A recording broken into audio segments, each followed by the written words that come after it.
I would spend hours answering people's questions that I didn't know for free, and at the time, maybe 20 people were reading them. I remember, the big thing was hits. How many hits did your website get? And I would have like 50 hits, which is like my mom clicking on it 50 times, to read what her son was writing, and I was all proud of it. But I did it, I just kept putting that shit out there. And the significance is,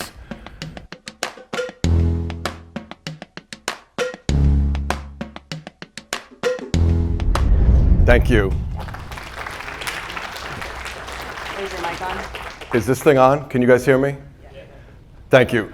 Before I get started, how many of you own your own business? Can you just give me a show of hands? All right, cool. So about a little more than half. Before I do my little talk here, some of you may kind of have heard my story and how I started in a storage closet and the whole deal. I'm going to give just a 2 or 3 minute overview of the last 20 years of my life in this industry, because I think it'll help you guys get a little more out of my talk, because I'm sure we're all at different places in our careers, in our businesses. Not everybody here has their own business.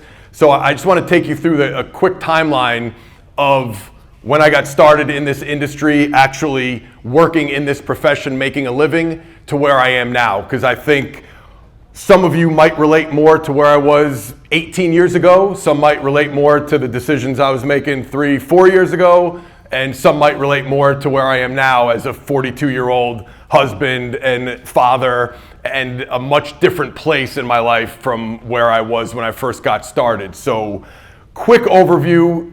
It's exactly 20 years ago I got into this industry. I started as an unpaid intern working at someone else's facility. I didn't always have my own business. I actually didn't aspire to have my own business. I was happy being, the top guy at someone else's facility. So I started at someone else's facility as an unpaid intern for a full year.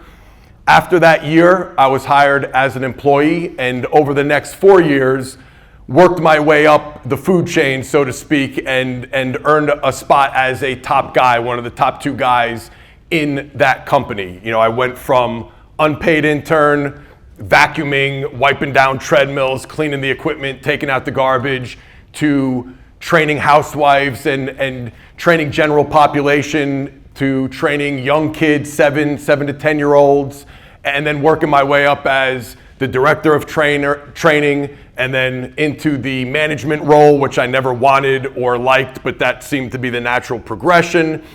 And then after 5 years, had some disagreements, a little bit of a falling out, and decided to open up my own business. And that's where the whole storage closet story came from. I didn't have a lot of money. I had saved up a little bit from working the last 4 years.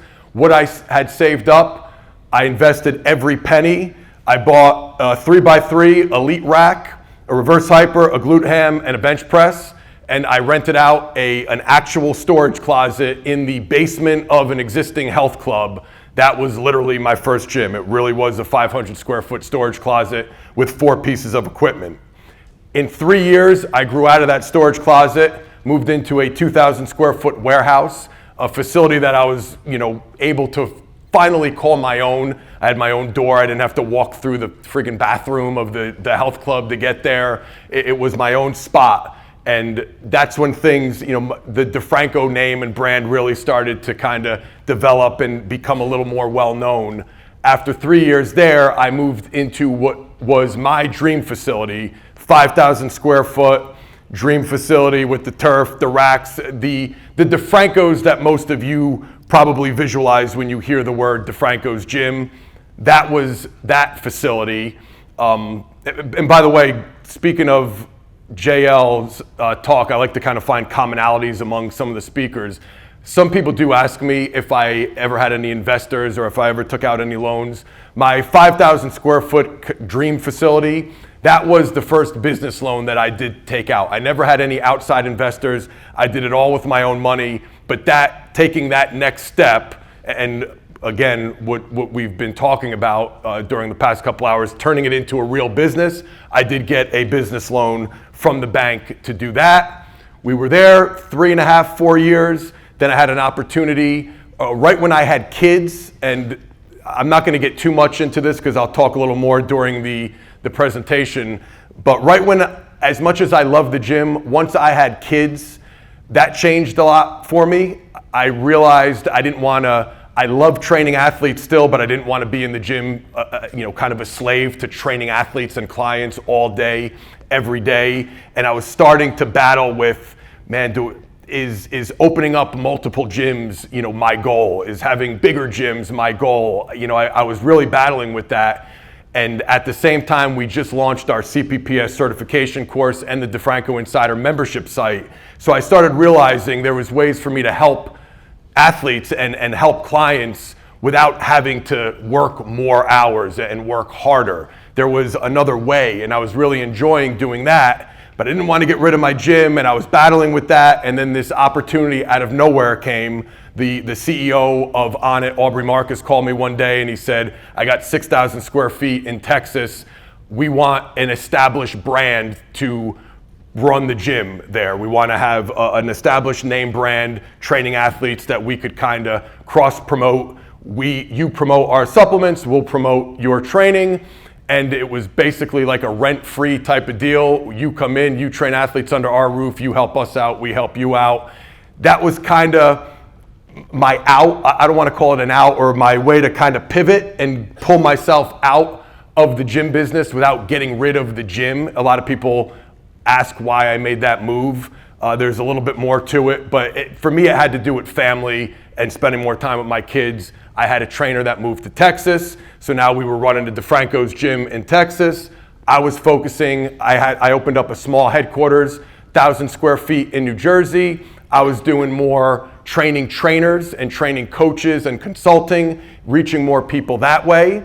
We did that for 2 years. My trainer, who was in Texas, after 2 years, wanted to move back to New Jersey. We decided to move the whole operation back to New Jersey, and that's where we are today. I have kind of come full circle in the sense of a 1,000 square foot gym with a podcast studio attached to it, an office.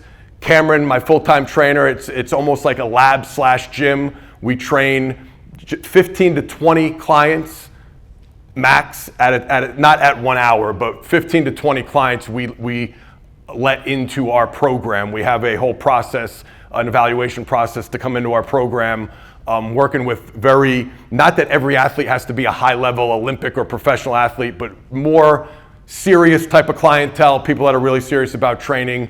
We're training only the people that we enjoy training and love to train, self-motivated type athletes, and we do have some general pop as well. And I'm continuing to focus on those things that I mentioned, kind of reaching more people, through my podcast, my certification, the membership site that we have, ebooks, DVDs, online content, things of that nature. So that's my last 20 years in a couple minutes. So you guys could I start with that story and that little background just so you guys could kind of get a sense of where you're going to be 5-10 years from now might not be where you think you're going to be. Because as little as 5 years ago, if you would have asked me, maybe a little, I'll say 6 because my kids are 6. 6 years ago, if you would have asked me, what are you going to be doing 6 years from now, 10 years from now, I would have told you I got DeFranco's gym, one of the best gyms in the world. I'm going to be training people and running that gym. And then I had kids and I started coming home and my kids were like different people from when I left that morning, and I started missing certain things in their life, and I said I got to make a change right now. And I kind of didn't change. My core values stayed the same. The people I'm trying to reach and touch and help, all that stayed the same. I just kind of made a little bit of a left or a right turn, whatever, I pivoted and went a little bit of a different direction. So I tell that so you guys know that could happen, and you might want to just think about, hey, what I'm doing right now, am I going to want to do that when I'm 40, 50, 60? Because at 27, I thought that's what I wanted to do. At 42, it changed a little bit. So I'm going to start with that. And speaking of that, regardless of where you are now or what you are doing, I feel like everyone has to start with these two questions, all right? who are you and who do you want to help? For me, at heart, I'm a trainer, I'm a coach. Yes, I have a successful business. I would consider myself an entrepreneur now because I have a lot of different aspects of my business. But first and foremost, my first love is training athletes, is coaching, is teaching, is helping people. And that is who I am. That is who I was 20 years ago when I got started. That is still who I am right now. I'm a coach / trainer. Not saying that's what you have to be, but I think it's important to define and be honest with yourself. Who are you? And then who do you want to help? Again, for me, I wanted to help athletes. That was what I always wanted to do. I love working with athletes of all ages, from 7 years old to the professional. We've been able to work with everyone from 7 to the professional, everyone in between. And once you've answered those 2 questions, then you got to go do shit. And we talked about this at lunch, whoever was sitting at our table, the importance of just doing shit. And I've been doing more consulting now, and the reason why I made this a slide, and I don't know if it's considered politically correct or not, it's not the most intelligent way of putting it, but I've been getting a lot of, I call them kids, young adults, in their early to mid-20s coming and doing consultations with me. And they have heard me say somewhere, in the recent past that I can't do as much stuff for free as I used to. And I'm going to talk about a point in time in my life where I did so much for free I almost put myself out of business. So they hear me now as the 42-year-old version of Joe DeFranco's saying, I got to learn to say no more. I got to say no more. I can't do shit for free. I got bills to pay. And at 22, they're coming to me saying, oh, these kids, I got all these high school kids asking me to train them for free. Fuck that. I know my worth. I don't do shit for free, And that's, at that age, at that point in your life, in my opinion, that is the worst thing you could do. That's when you could afford to do it. That's when you should be doing it. So don't take those bullet points wrong either. When I say train people for free, give free samples, etc., I'm not telling you not to charge for your services. Clearly, we all have bills to pay. We need to pay our bills. You should be charging for your services, regardless of what point you are in your professional career. But when I was in that storage closet at 27 years old is when I started my own business. Yes, I had some paying clients because I was already in the industry for 5 years at that point. And I had some people that followed me over from my old gym and were paying me and I was training them. I wasn't stacked with clients. I was doing about 4 or 5 appointments a day of paying clients. In those other 20 hours, 18 hours, 12 hours, whatever I had free, I was going and doing shit. Whether it was professionally going and seeing some of Dave's original force training seminars at Westside Barbell. I was going to every seminar, reading every book, just attending high school football games in my area to show my face, wearing my t-shirt. But I was also training kids for free. I went to my old high school. The significance of these pictures, my high school is a very big time high school football program, one of the tops in the country, not just in New Jersey. The coaching staff was the same when I started my business as it was when I was in high school. So I took advantage of that. I'd go over to Bergen Catholic. I still had a name there. People still remembered me. I started training kids for free. This is one of them. I took some high school kids, not the best kids on the team. My first group of Bergen Catholic football players were actually 3 kids that weren't even starters. They were just 3 kids that were on the team. They were backups. I said, hey, I started my own thing. I'm training out of Odyssey Athletic Center. I'm downstairs. I got this little space. Come train with me. It's on me. And they were like, oh shit, yeah, you'll train me for free. Yup, it's on me. And in my free time, during my free hours, I trained a group of high school kids from Bergen Catholic. Gave them free t-shirts, told them to wear them to school, tell all your friends about it. If you have any friends that want to come with you next time, bring them in.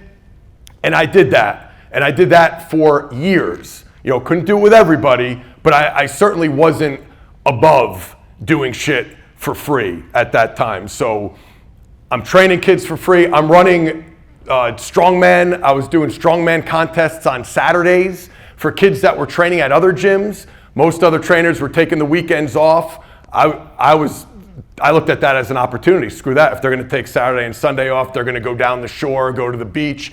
I'm going to hold these strongman competitions. This was a $10 plastic trophy I went and had made. This is the plate right there is actually a piece of paper printed out that's taped on that trophy.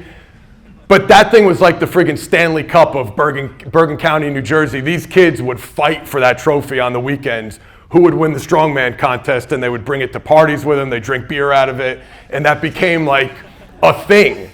My strongman Saturdays, if anybody saw my Strong documentary, which is now 10 years old, they were packed. They weren't all paying clients, but it was getting my name out there. You know, where I would have 2 or 3 kids in a paid session at my gym during the week, 20 kids were showing up to those Saturdays, 25, 30, to the point where I had to start doing multiple sessions. You know, I had a 10 a.m. strongman session, a 12 o'clock session, a 2 o'clock session.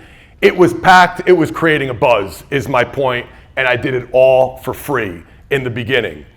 You might, at the same time, the significance of this Ask Joe, if any of you guys are old enough to remember when I first got started with my own business, late 2002, early 2003, I did a free Q&A on my website.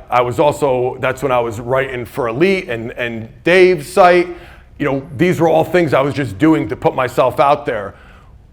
I used to stay in on the weekends to write those Q&As. If any of you guys read those, I'm proud of the fact that I would leave in-depth answers. I would spend hours answering people's questions that I didn't know for free, and at the time, maybe 20 people were reading them. I remember, the big thing was hits. How many hits did your website get? And I would have like 50 hits, which is like my mom clicking on it 50 times, to read what her son was writing, and I was all proud of it.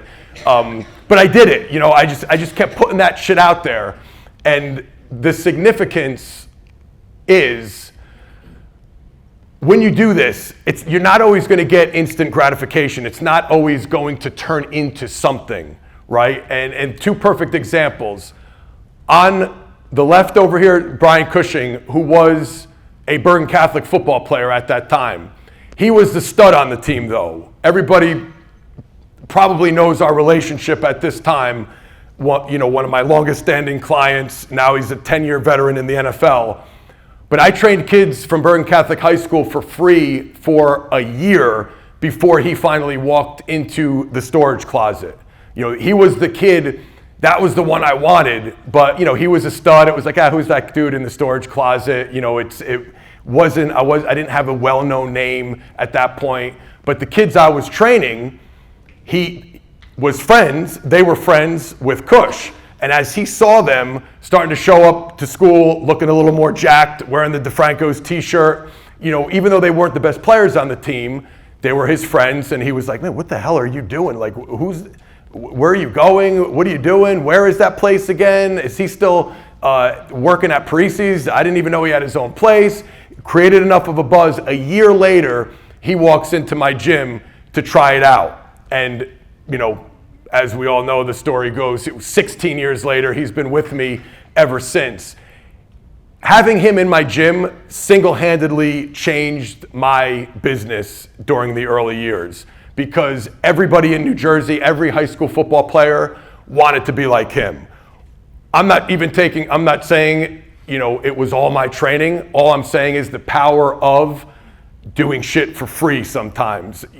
I didn't get paid a dime training 90% of the kids I was training, but a year later, it brought in a kid that the entire state of New Jersey wanted to be like. So all I needed was him to wear my t-shirt, and when he was first team All-State, first team All-American in a DeFranco's t-shirt, I would walk into the back storage closet, I'd check the messages. I remember there were days I would have 16 voicemails from parents, high school kids. Oh, hi, my name is so-and-so. How do I get involved with DeFranco's? I want to be on the program Brian Cushing's on.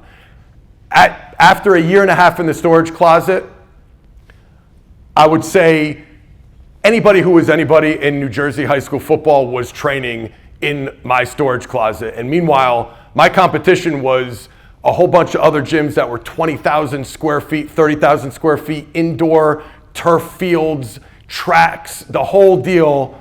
I'm in a storage closet and all the top athletes are training with me. I don't know if he ever walks into my gym if I don't provide that free service, if I'm not doing shit, if I'm not above doing shit during the first couple years in business. Another great example, some of you may have heard this, I think I've told it on my podcast, I won't spend too much time on it, but a client that basically changed the course of my business and has allowed me to pull myself out of the training all day, every day at this point and focus more on doing things like this and training trainers and coaches is Triple H. And the story of that goes,